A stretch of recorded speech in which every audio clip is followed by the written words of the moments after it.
love the chase and the hunt, and I set the pace when I'm running. I always take what I want and I always give it 100. Don't need a bank, no I'm funded. Play the game like it's nothing. I'm always thankful for something. Don't take for granted, stay humble. Now wake up! It's time to look at the enemy. Look in the mirror if he is no friend to me. It's not working out. Hello, Miami. Thank you so much for watching 305 Sports Now. Once again, I am your host, Will. And I got to talk to you guys about something, man. I really do got to talk to you about how great and how good the Miami Hurricanes defensive line is, all right? Especially the edge rusher position. But damn, they're good on all facets of the game as well. You can even include the linebackers if you want to include a front seven in that category because they are just unstoppable. So today I'm going to talk to you guys straight from the heart. I am very proud of this team. I'm very happy for this team as well. As we know, last week, the Miami Hurricanes shellacked the Florida Gators by a score of 41-17, picking up 3 sacks in the game. And they were just dominant in that football game. And then this past Saturday, they dominate FAMU by a score of 56-9. The FAMU game was not as clean, though, as the Florida game, especially on the offensive side of the ball. Some holdings. And, of course, you had a roughing the passer penalty as well, which even the announcers said that should have been called. But nonetheless, though, the Miami Hurricanes in the second half did really pick things up, and they were able to beat down the FAMU Rattlers, and they were able to, put some of the young guys in the end zone as well and give the young guys some run. Okay, but that's the way the game goes. Okay, so what I really want to go over is why it's just the elite, how elite they are. Number one, they're loaded in depth. They have a lot of depth within the team itself, with the defensive line. I mean, just guys like in the interior with Simeon Barrow, you have Marley Cook, CJ Clark, Hakeem Mesidor, Ahmad Moten as well in that mix. Okay. We saw Joshua Horton today in the mix as well. And then, of course, you have the young guys like Justin Scott coming in that we saw coming earlier. Armando Blunt got some run in the FAMU game as well. So we saw a lot of great things from this Miami Hurricanes interior and also the exterior part of the defensive line position. So I just got to say one thing. Look at this. Okay, so last week they go up to the Swamp, and I just want to go over the defensive line again a little bit. I'm going to share my screen here and go to the Florida game first. There we go. Share, and here we go. Okay, so let's go over to the section that revolves around the defense. We already seen, the stats ad nauseum, but let's go over to the section in which the defense is the dominant force in the, in the category. Okay, just fix this. I'm not used to sharing my screen on StreamYard, so bear with me, guys. But let me go over and just look at the numbers. Okay, of course, Jaden Harris being a safety, 7 total tackles, half a sack, tackles for loss. But let's go into the defense altogether. All right, they had 8 tackles for loss, 8 tackles for loss. But look at the defensive line itself. Look at who you see down here. You see Simeon Barrow, okay, with 1 total tackle. You see CJ Clark, Justin Scott, who's a freshman, by the way, Josh Horton as well, getting in that mix into defensive line position. And then you go all the way up, Malik Bryan, who's playing some end, getting 1 tackle, 2 total tackles as well. You go also Hakeem Mesidor getting 2 tackles as well, 2 total tackles. You get Elijah Alston with 3 total tackles, 1 solo tackle, and a tackle and a half for loss, and a half a sack, all right, as well.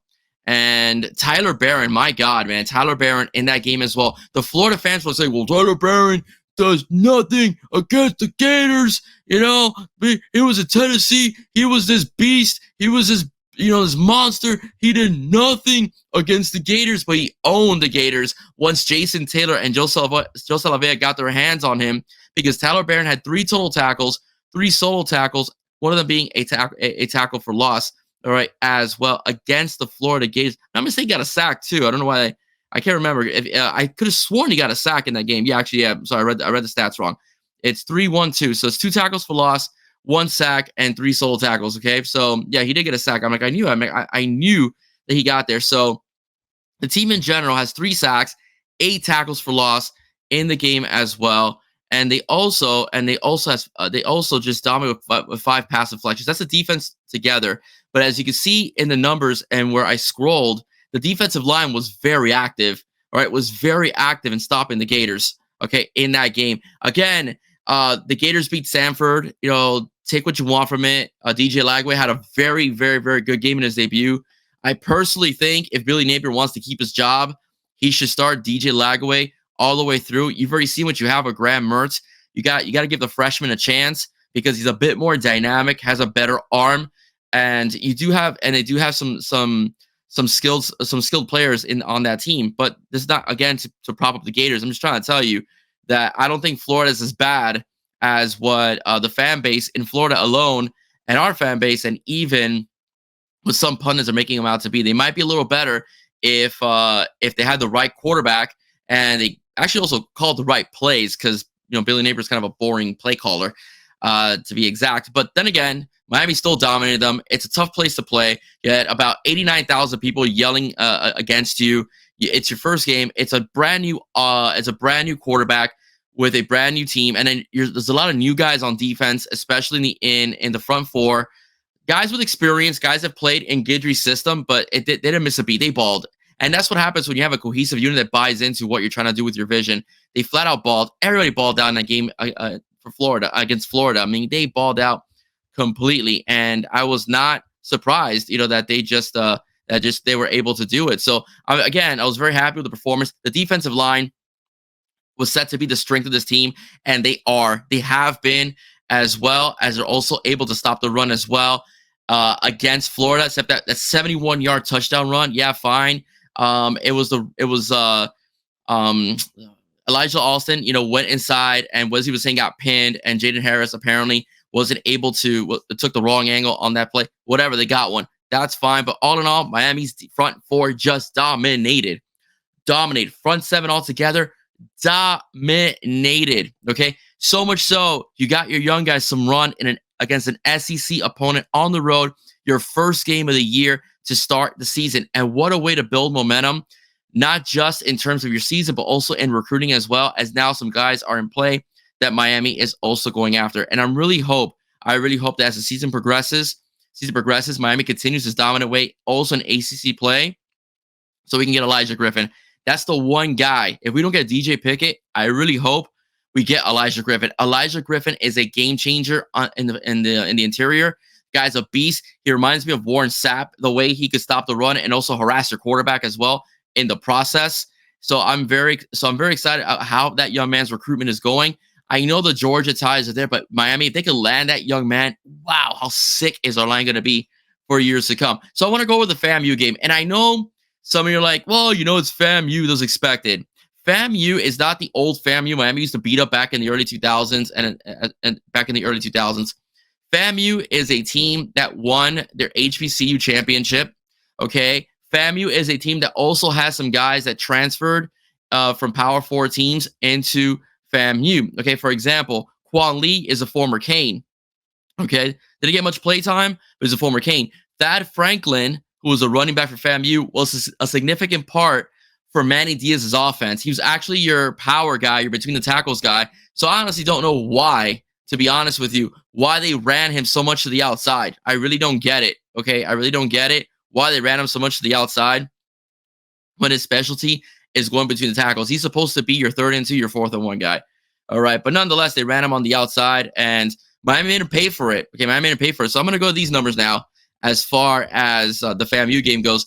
And not just say that FAMU is this world beater and so on, but they're not as easy as they used to be as a football team. I mean, Miami was over a 40-point favorite, and they covered. I think it was like a 45-point favorite, and they covered. But again, they're better than FAMU teams of the past. That's all I'm trying to say.